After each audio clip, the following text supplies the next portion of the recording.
تۆ هێشتا بە خەبەری هێلێن؟ خەوەرم و تابیری خەونەکانم بە چاو دەبینم.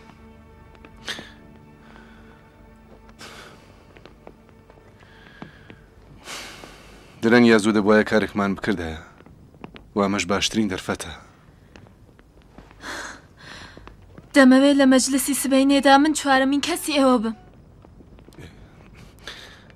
ئەی ئێرکمیت چی؟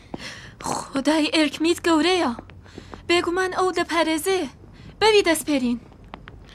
ئێوە و خێزانی تەلمیخا و یێوانیست دەبێ خەڵک ئاگادارکەنەوە. من بە باشی نازانم کە لە میوانی سبێنێدا بەشداری بکەن. ئەگەر ئێوەش بکوژرێن ئیدی کێ ڕێگەی ئێمە درێژە پێ بدات؟ من نازانم، تەنیا دەزانم کە دەمەوێت لەگەڵ ئێوە بم. جۆرە قسە دەکەی کەوا دەزانی دنیا گەیشتوتە ئاخری خۆی. بەڵێ دنیای من بەڵێ، من جگە لە ئێوە کەسێکم نییە. ئێوە وا دەزانن کە من دەتوانم تاقەت بێنم. ئەو هێلێنەی کە من دەیناسم دەتوانێ، دەزانم کە دەتوانێ،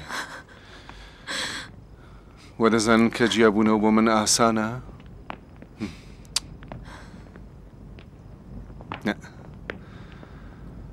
خدا دەزانێت کە تا ئێستا لەم دنیاەدا هیچ کەسم بەڕادی ئێوە خۆش نەویستووە. بەڵام چی بکەم؟ کاتی بڕیاردان گەیشتووە و هیوەندی نێوان من و معبودم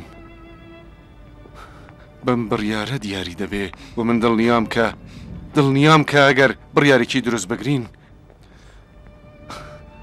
خدا ژێمە یارمەتی دەدا و بە ئێوەش سەبر دەدا. ئارام بە هێلێن،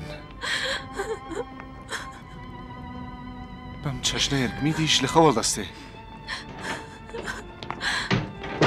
ئەوە چ باسە؟ چی بۆ خاتوون؟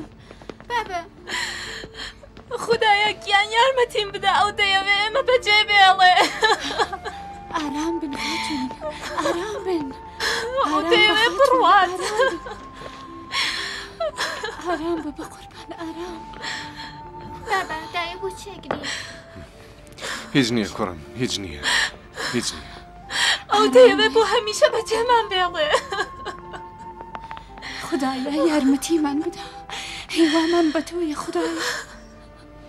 سوێن بە خوددا کە لە دەستدانی گیانیش ناتوانێت من ناچار بەم سەر شۆڕیە بکات. سبەینێ وتی ئیمپەراتۆر دەشکێنم. چەندە جوانە قسەکانی گەورەم مەسیح بەندەگەلێکم پەروەردە کرد و ئیقباڵیانم بەرز کردەوە. بەڵام ئەوان منیان سووک کرد. کەوایە هەرچی زووتر تۆڵەیان لێ دەکەمەوە لەوانەی کە بڵێن من زیاتر لە ئینسانێکم.